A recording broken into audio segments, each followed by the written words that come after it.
Good day, guys, and welcome to another episode of Riding in Tandem. RIT, Riding in Tandem, RIT. With me, RM. And me, Elaine, at sa episode na to, susubukan namin ang Dongfang Vigo. Ano, ready ka na? Parati naman eh, tara na! Riding in Tandem.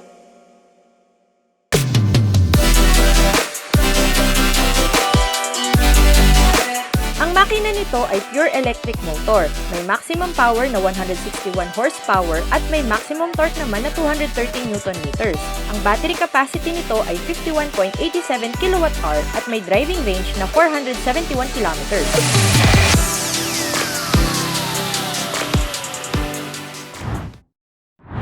Ito na ang next-gen daily driver. Techy pero timeless ang design. Minimalist pero striking ang design cues.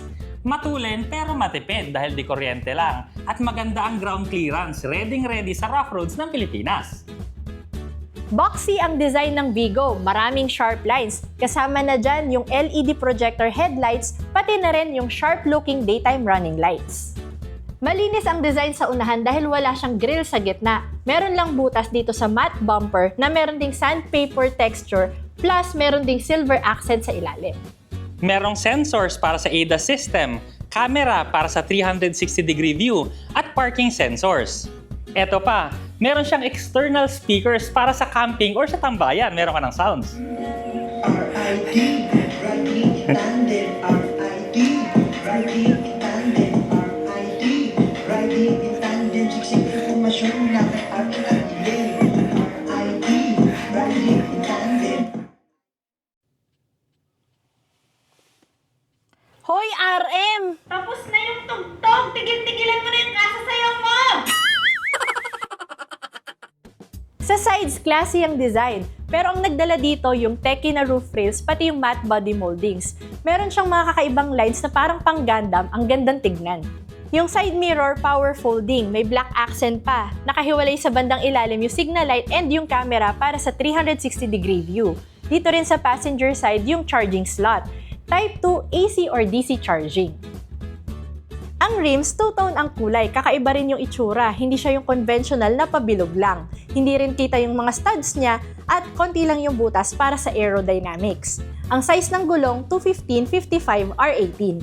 Simple pero flashy yung design ng taillights. Pareha siya nung nasa unahan, no? Meron din siyang horizontal at saka vertical na LEDs. Matte din yung bumpers niya, tsaka may silver accent sa ilalim. Okay na okay ito sa city kasi hindi siya agad-agad na magagasgasan. Merong shark fin antenna, spoiler na may third brake light, defogger, camera, parking sensors, at may rear fog lights. Pero ang pinaka-paborito kong feature dito sa likod, yung pagbukas ng tailgate. Tingnan mo to.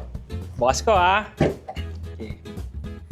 Pag binuksan mo, maluwag na siya. Pero kung kailangan mo ng mas malaki, mas maluwag na pasukan, pwede mo ring ibukas yung sa ilalim.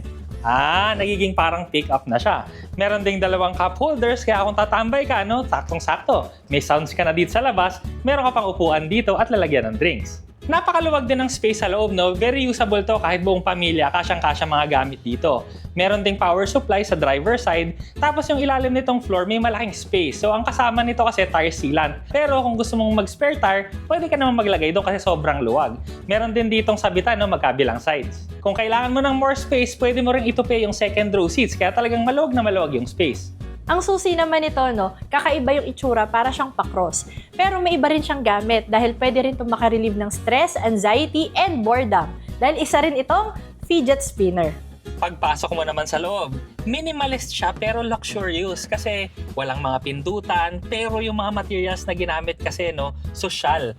Sa ibabaw ng dashboard, meron siyang parang suede-like material na soft touch. Tapos yung dashboard kasi niya, dalawang layer. Yun yung ibabaw, tapos yung bandang gitna, para siyang may mga patterns na plastic na matigas pero pwede mo kasi itong lalagyan ng mga gamit tapos hindi siya mahuhulog agad kasi may mga harang siya dun sa gilid. Ang instrument cluster naman, simple lang siya pero 8.8 inches yan, pahaba. Nasa kaliwang side yung speedometer, syempre makikita mo rin dyan kung ilan yung kilometers pang natitira sa baterya mo. Meron din tong TPMS, siya kung gusto mo yung mga ibang information, pwede mong palit-palitan siya. Ang infotainment system, 12.8 inches. Meron tong Apple CarPlay, may Bluetooth, at saka lahat na ng controls ng sasakyan nandito na sa screen na to. Kasama na dyan yung drive modes. Meron din tong camping mode, may nap mode, tsaka meron din tong music play in speaker mode. So dito sa loob, meron tong 6 na speaker, pero meron ding speaker sa labas.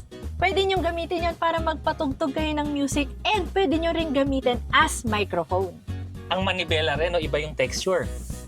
'Di ba? Sosyalin pati yung tunog pagka gumaganyan ka sa manibela. Marami ring mga pindutan dito. Sa left side, adaptive cruise control. Sa right side naman, controls para sa infotainment system tsaka instrument cluster. Sa bandang gitna naman, butas. Kasi yung shifter nito, no, nandito na rin sa manibela. Pero ang kinaganda naman yan, no, kasi minsan ako, pag nagda-drive, nakabuka ka. So, pagka butas yung gitna, syempre yung tuhod ko, no, nakakabuka ka ako ng maganda-ganda. Minsan kasi, pagka nag-i-intrude yung center console dito sa space ng tuhod, no, sumasakit kasi yung tuhod ko dyan, tumatama. Pero in this case, maluwag na maluwag siya. Maluwag na maluwag talaga dahil marami ka rin talagang pwedeng ilagay dito. Marami kang compartments. Sa ilalim ng aircon vents, meron kang closed compartment. Sa ilalim nun, merong 2 Type-C USB chargers, tsaka may isang 12 volts. Sa ilalim pa nun, meron ka pang isang malaking open compartment na optional, merong hinihilang part para meron kang hawakan ng 2 cups mo. Dito naman sa center console, meron tayong wireless charger at saka meron pang isang malalim na compartment. Ang dami ring mga leather parts dito, no? Simula sa dashboard, meron yung mga sidings mo, leather wrap din. Meron lang siyang butas-butas, no? Para siya sa speaker, tapos umiilaw pa siya. Pati yung upuan, leather na perforated din para hindi ka maiinitan. Ang mga bukasan sa pinto, kakaiba rin kasi dipindot lang dito, pero meron din siyang manual na pagbukas nandun sa bandang ilalim. Dito naman sa taas, frameless yung rear view mirror niya. Andito yung hazard button switch at parehong visor, may salamin at may ilaw. Dito naman sa second row, ito yung normal driving position ni RM at ang height ko ay 5'4". Ang headroom ko, 1 dangkal. At yung knee room ko naman, ito yung grabe.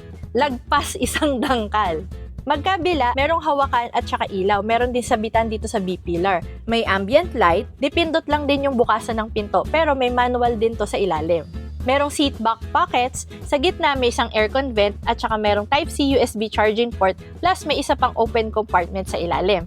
Dito naman sa center armrest, pag binaba nyo may 2 cup holders. May 3 3-point seat belt and ISOFIX tethers. Eto na tayo sa pinaka-importante, no? Kamusta nga kayang imaneho ang Vigo? Di naman pwedeng maganda lang tignan at maganda ang interior. Kailangan maayos din gamitin. At dahil EV to, syempre wala tayong internal combustion engine. Kaya ngayon, wala tayong vibrations dito sa interior kahit naka-idle tayo or kahit humataw ka, kahit umandar ka, wala talaga siyang makinang nagagalit. Ako naman, no, feel na feel ko tong interior kasi ang classy, ang luwag-luwag, tsaka kasi nga minimalist siya, ang linis-linis niyang tignan, wala masyadong mga abubot kang makikita, wala masyadong kalat. Ang steering malambot siya. So kung gigradean ko no 1 to 10, yung 5 yung gitna, mga 4.5 siya. So medyo mas malambot siya dun sa usual, pero napakasarap gamitin. Kanina nga nag-twisties kami, no? Hindi naman twisties, pero marami kasing korbado sa Villar City, so magandang iliko-liko dun. Pero kung gusto mo naman yung steering na medyo mas matigas, meron din tong modes para sa steering. So meron siyang sport. Ang gamit ko ngayon yung standard, yun ay medyo malambot siya sa ordinary. Tapos meron din tong comfort mode kung gusto mong mas malambot pa. Same din sa Tulen ha, kasi meron tong driving mode. So ngayon, naka-economy mode lang tayo. Meron pa siyang comfort at sport mode. Pero mamaya na yan, ngayon, economy mode muna tayo. Kasi ang masasabi ko din sa economy mode, napaka-Tulen. So yan, isa kaya, igagas ko.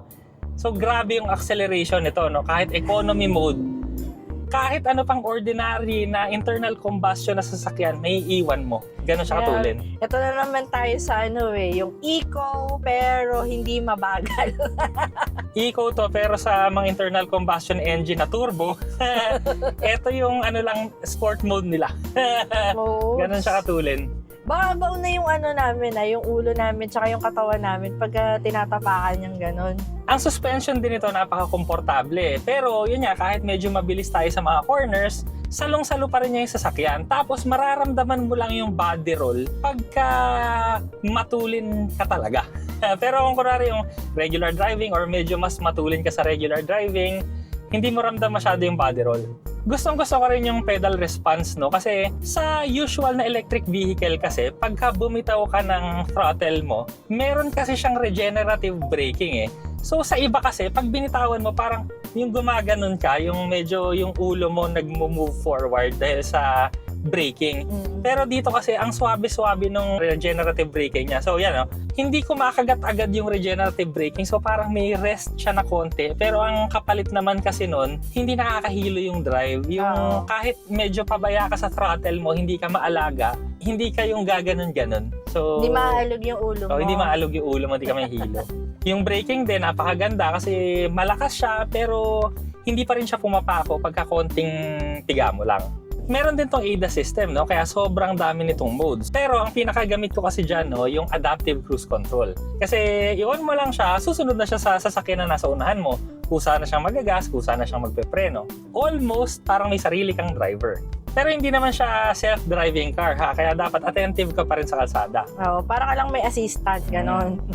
Bukod dun sa adaptive control, no, meron din tong low speed follow. So kahit mabagal yung takbo mo, kunyari traffic, pausad-usad lang ng bahagya yung nasa harapan mo, naka-on pa rin yung adaptive cruise control, nakasunod pa rin siya doon sa sasakyan na nasa harap mo. Kung pang daily driver talaga yung hanap mo, no, magandang-maganda to kasi yung ride height niya, medyo mataas nga siya. Yung ride niya, yung comfort, napakaganda. Tapos, ang maganda pa, yung running costs mo. Kasi dahil yung electric vehicle to, so hindi ko alam yung exact figures ha, pero tansya ko dito, baka mga ano ka lang, 2 pesos per kilometer. So, compared sa isang internal combustion engine na baka mga 6 pesos per kilometer, so mas makakatipid ka talaga. Pag pinagsama-sama mo pa yan, syempre may ipon ng may ipon yan. Sabihin mo na kunwaring 1,000 pesos ang gas mo sa isang buwan, so mababawasan ka ng malaki. Mga 60%, di ba? Gusto ko rin yung mga gulong nito, no? Kasi meron siyang kakaibang itsura. Hindi siya kita yung mga tornilyo niya. Meron siyang nakatakip doon. Tapos, hindi lang siya yung parang pabilog. Kasi medyo, ano siya, ang sabi ni Ari, medyo triangular. Pero hindi kasi mga patusok yung mga dulo niya. So, yun. Pagka nakita mo kasi sa kalsada, ang ganda tignan. Oo. Pa-triangle. Hindi naman siya triangle na triangle, pero Curve kasi yung dulo, kasi. Oo. Medyo ganun kasi. Pero 'di ba sa nakakita ng ganun na design na gulong, 'di ba? Ayun, eto, yung dinaanan natin rumble strips 'yun, pero halos hindi naman natin naramdaman dito sa loob. Hindi nga naalog yung sasakyan. Oo, 'di ba? May konting tunog lang, dugdug, pero yung sasakyan hindi umaalog. Tapos speaking of power, no, ito sige gamitin na nga natin yung ano, ayan, comfort mode. Ooh. Wow! Wow! Maganda talaga. Tapos ito yung cornering nyo. Maganda rin talaga. Sunod ka lang sa linya, eh, no? Kung mahilig kang mag-drive ng matulin, matutuwa ka dito. Pero kung gusto mo rin mag-drive ng relax ka lang, tahimik na yung para bang walang nangyayari, pwede rin to sa'yo. Ngayon, subukan naman natin yung sport mode. Konti lang. Wait lang. Ang tulin, malakas. sa sobrang tulen, ha? Nagulat ako. Alam ko naman, natatamaan mo, pero nagulat ako. Ano ba yun? Ano talaga, malakas yung acceleration. Hindi ka kakapusin sa power. As in, any speed, may ibubuga siya. Nakakatawa nun, no? Siya yung nagdadrive. Nagulat din siya. Napangurap eh. Pero siya naman yung nakakaalam kailan niya yung tatapakan. Ang charger nga pala nito, type 2 na AC or DC. So kahit alin doon, pwede nyo gamitin. Tsaka yun naman talaga yung charger dito sa Pilipinas. Kaya hindi ka naman may problema nang bibili ka pa ng adapter. Ang Dongfeng Vigo ay nagkakahalaga ng 1,380,000 pesos. Ito naman ang safety and security features. Maraming salamat po sa Dongfeng Motor Philippines sa pagpapahiram nila sa amin ng sasakyan. Pinaka nagustuhan ko talaga dito sa sasakyan na to, yung kakaiba siya, marami siyang mga quirks na wala doon sa ibang sasakyan. Kagaya na lang nung speaker na nasa labas ng sasakyan, na pwede kang magsalita na, "Hello kuya, patabi muna para makadaan kami." Pwedeng ganon. Pwedeng mag-sound trip. Tapos yung mga ginamit pa nila kasi na na materials dito sa loob, hindi rin siya yung conventional. Hindi rin yung madalas na nakikita mo na lang, basta leather lang. May mga texture pati dun sa labas. dun sa bumper, sa matte body moldings niya, pati yung tailgate niya, yung pagbukas na parang pick-up, tapos yung susi na pwede mong fidget spinner, yung mga ganong bagay na parang sa akin, nagiging interesting lalo kasi yung sasakyan pa ganon. Pero maliban doon, no, ang basic talaga dito, palagay ko, ito na kasi talaga yung future na daily driver. Kasi komportable ka, may power, sobrang tipid.